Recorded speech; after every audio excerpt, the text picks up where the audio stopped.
Tonight, Dee can't sleep. One name keeps playing over and over in his mind, Huyen. What nobody knows is that for months, Dee has been counting every single day and hour, waiting for just one moment, the moment he gets to see her again. But hidden beneath all his anticipation and longing is a secret so big it could change everything if Huyen ever found out. After leaving Mr. Tieu's house, the sun was already high in the sky, beating down relentlessly on the dusty path streaked with sharp rays of sunlight. Adam and Dee pressed on, still searching for any sign of Huyen. The road ahead was nothing more than a narrow dirt trail flanked by thick reeds on either side. Occasionally, a breeze would sweep through, carrying the scent of damp grass and earthy soil. Dee kept glancing around anxiously. Every time someone walked by, he'd stop them and ask urgently, "Excuse me, have you seen a small woman? She has a little girl named Maya." But the villagers would just shake their heads, eyes wary, and hurry along without saying much. The sweltering heat of the afternoon weighed heavily on their shoulders. Adam wiped the sweat from his brow and sighed. "Do you think we'll actually find her? There aren't many homes around here." Dee tightened the strap of his backpack, his eyes still burning with hope. "Let's keep heading up this way. Maybe we'll run into someone who knows more. I believe we'll see Huyens." They kept walking deeper into the winding dirt path. Red dust clung to their pant legs. Up ahead, Dee spotted an old woman hunched under a bundle of firewood, her hair silver white. He quickly approached her. "Ma'am, do you know a woman named Huyen? She has a young daughter named Maya. Do they live around here?" The old woman shook her head, her voice trembling. "No, dear. I haven't heard of anyone like that. We don't get many outsiders around here." Her words hit like a splash of cold water. Disappointed, Dee's eyes dimmed for a moment, but he forced a smile, nodded respectfully, and kept moving. Eventually, they reached a small creek. The gentle sound of water trickled over moss-covered rocks. In the distance, rolling hills cast their shadows on the sky as white clouds drifted lazily by, left behind from the afternoon rain.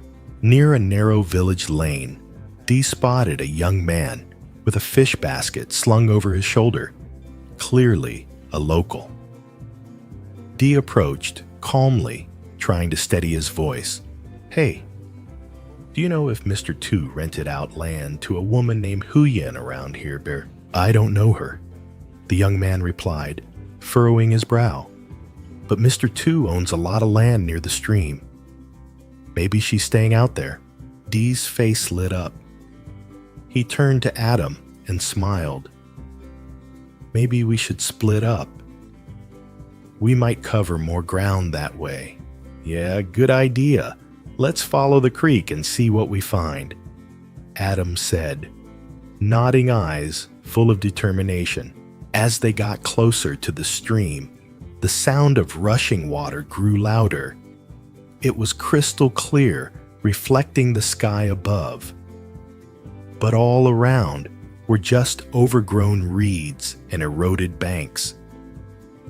Dee stood silently for a moment, his voice softer now.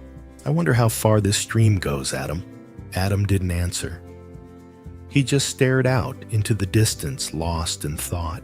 After a while, Dee took a deep breath and said, "I'll head west toward where the water flows stronger. You go the other way. If you find anything at all, let me know. And be careful."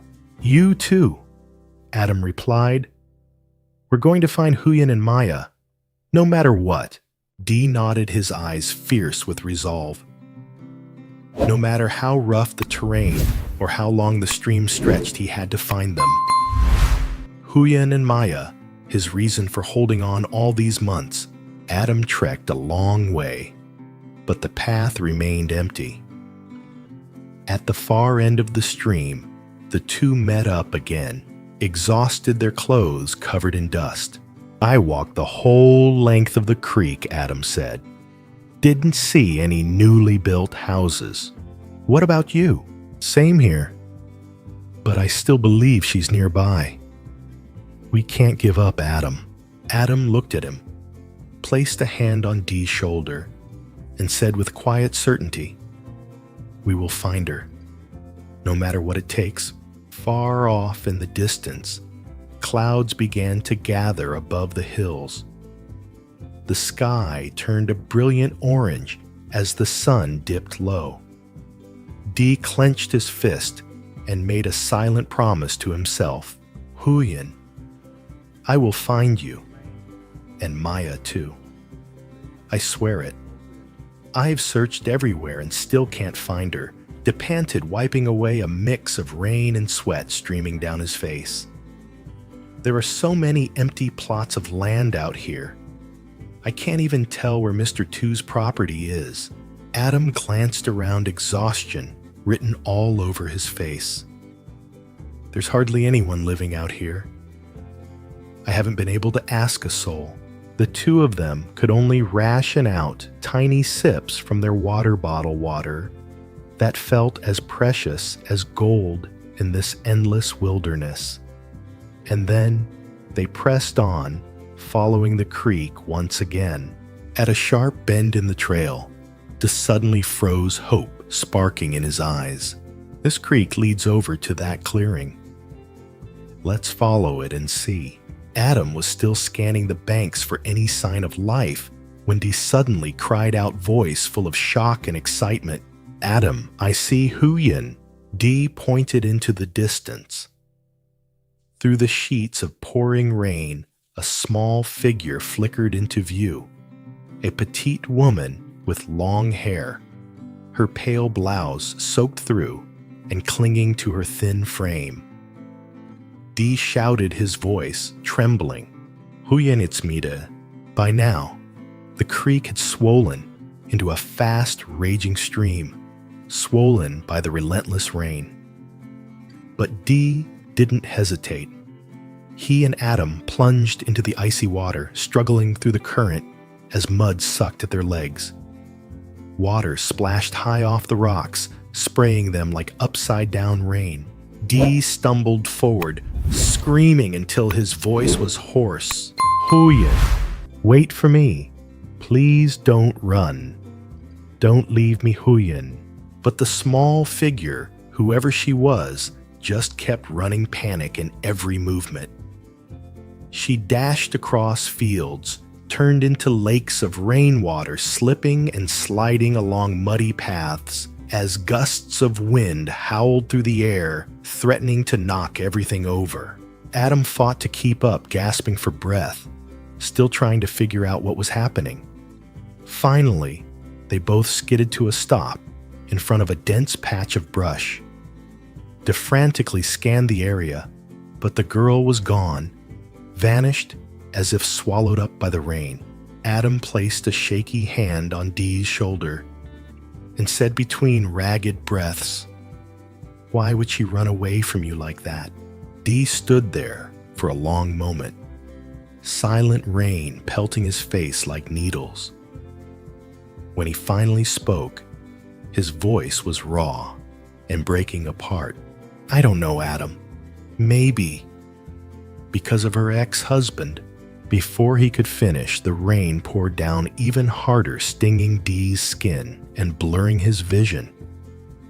His clothes were soaked, clinging cold and heavy to his body. Despite their fatigue and despair, they split up again to keep searching, worry etched on their faces.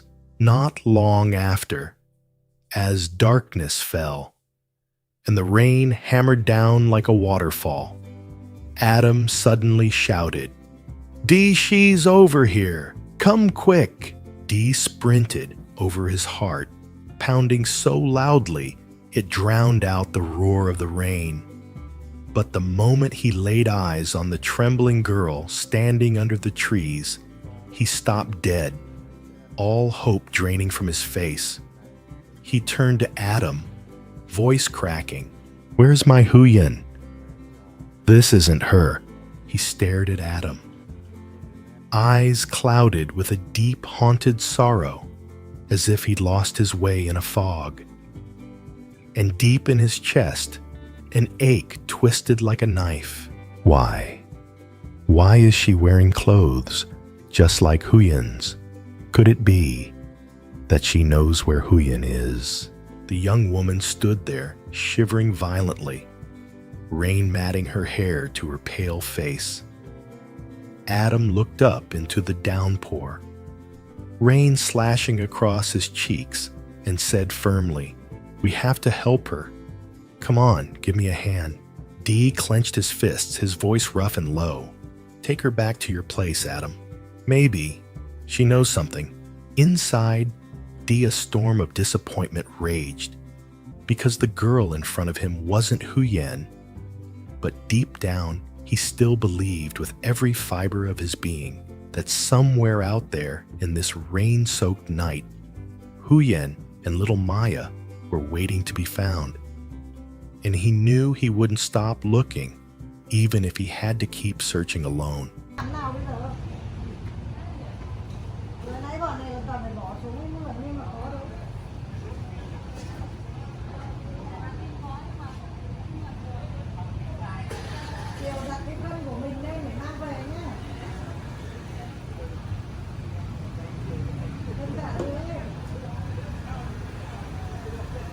Con ở chỗ đang cân vải nhìn thấy tên của mình chưa? Làm sao phải hỏi nhiều, chỉ cần nói như thế là biết rồi.